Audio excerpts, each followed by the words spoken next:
Hello friends, welcome.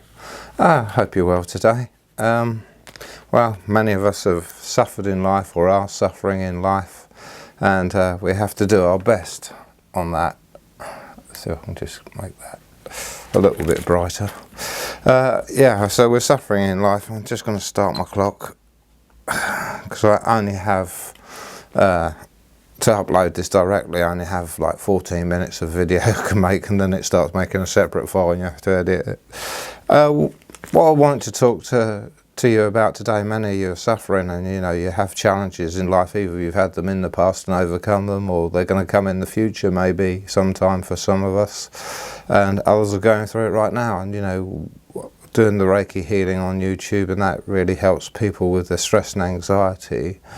But I had several mental illnesses all going on at the same time when I was very ill, and unfortunately one of those things of life, it all happened at once. It landed on my lap back in '95, and I had to do the best to deal with that. And a depression and several other mental illnesses, it was like fighting for your life.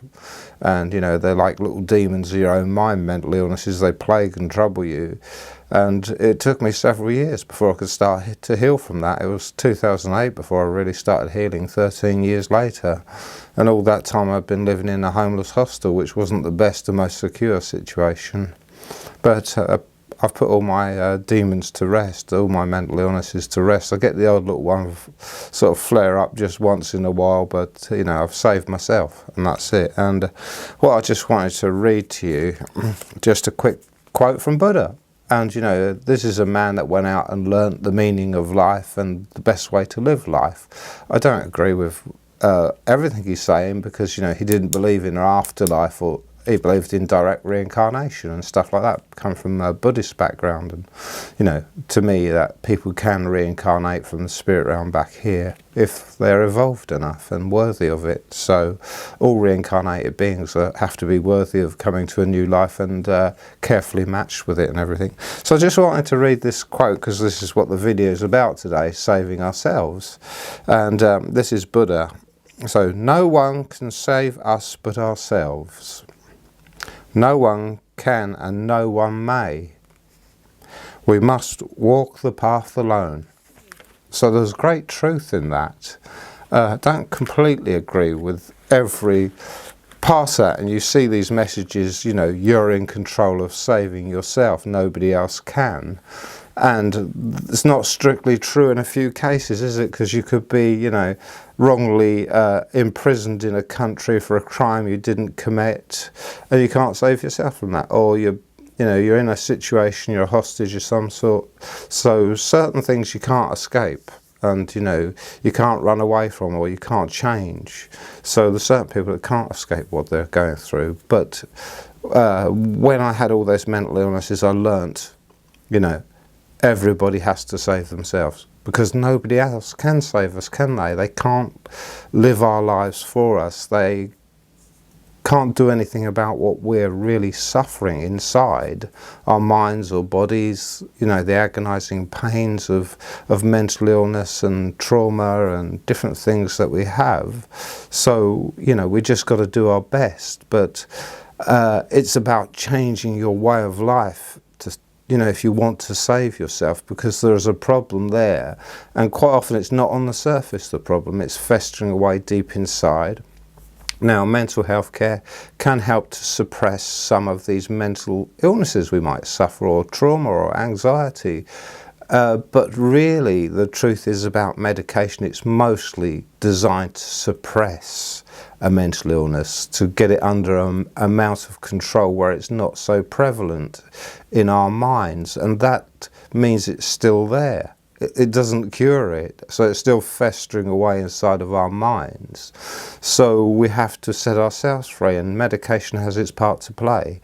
But positive thinking is one thing, because we're very pessimistic when we're mentally ill quite often. So being optimistic, so you have to change your mindset, to save yourself from a situation, or to positive thinking. And you have to save yourself from a predicament And everybody tries to run away and escape, and some problems you can't run away from, can you? As much as you'd like to, you've got to confront them. You've got to confront the demons that are causing them, the mental illnesses in you that are confronting them, or the mentalities, if not mental illnesses, that are causing those problems. And it could be, you know, the way people have treated you, lack of self-worth you have to deal with, to know you're worthy, to know you should love yourself when you don't, because others have not loved you and have made you feel like you don't want to love yourself either. So there's bad people out there, I'm afraid, you know, and they do bad things to us and they make us feel bad about ourselves, and that's their problem, not ours.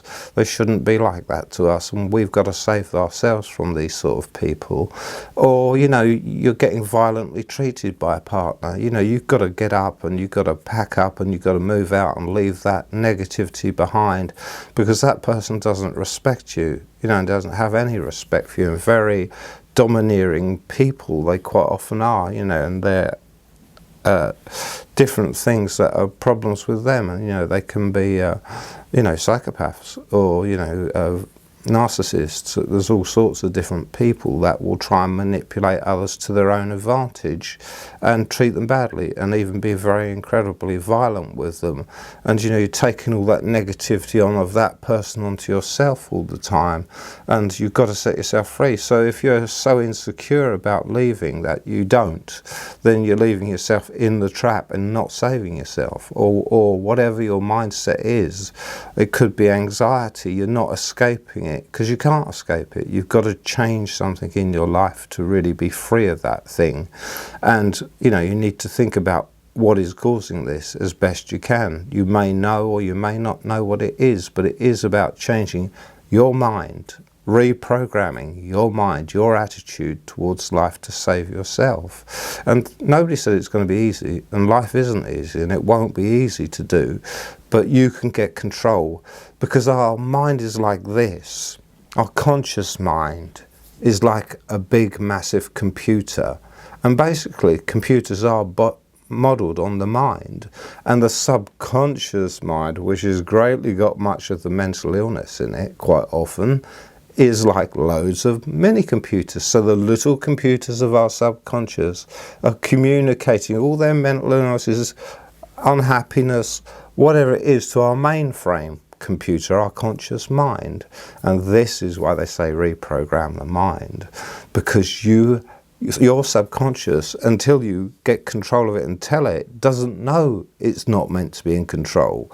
The conscious mind is meant to be in control of all of your mind, the whole of your domain, and do what's right for you to reprogram your mind and be under your control. So your subconscious is, you're walking down the street and you're terribly addicted to chocolate and you're trying to go on a diet. The first shop you walk past, you have the determination consciously to walk past, but your subconscious mind instantly walk past that door is going, I want chocolate, I want chocolate, I want chocolate.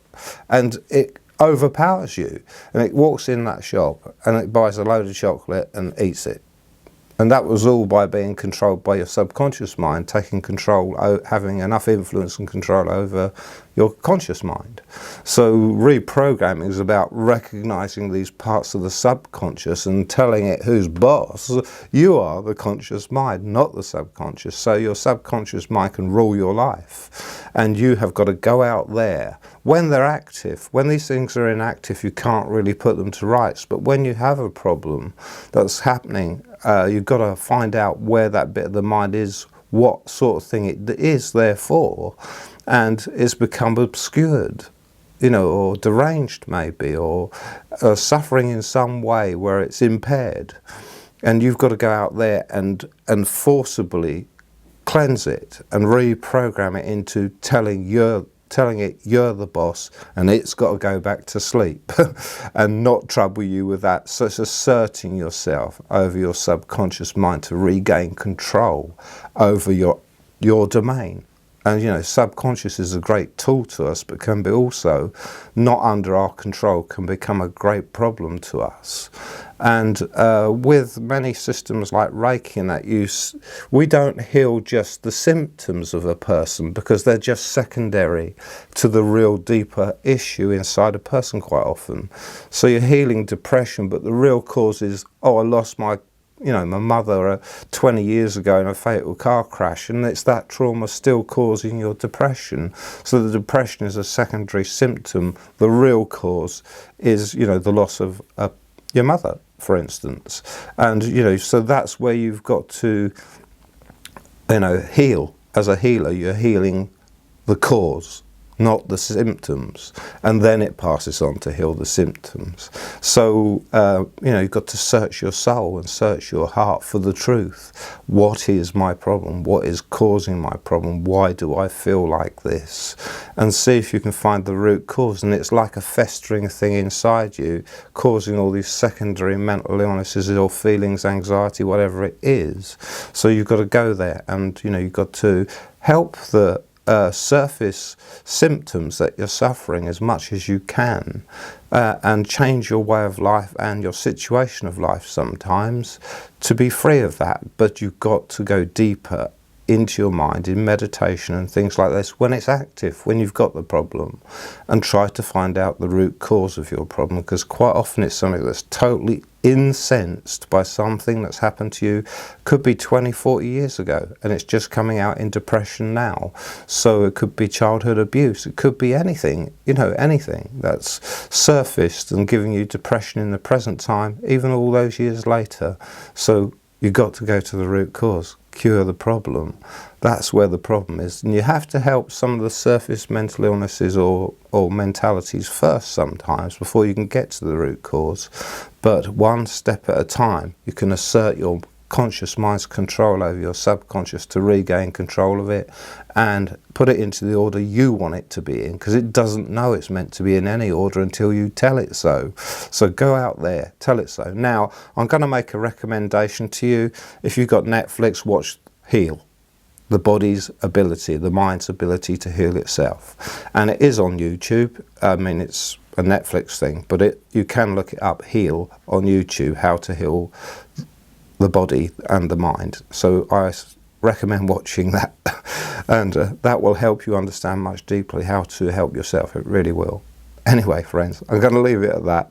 Hope you're doing all right. Hope you like Sarah and my new videos. We made 2 of them. They're on both our channels, one on each of our channels. They're both separate ones. We made 2 of them. So love and light to you all. Bless you all. Neil.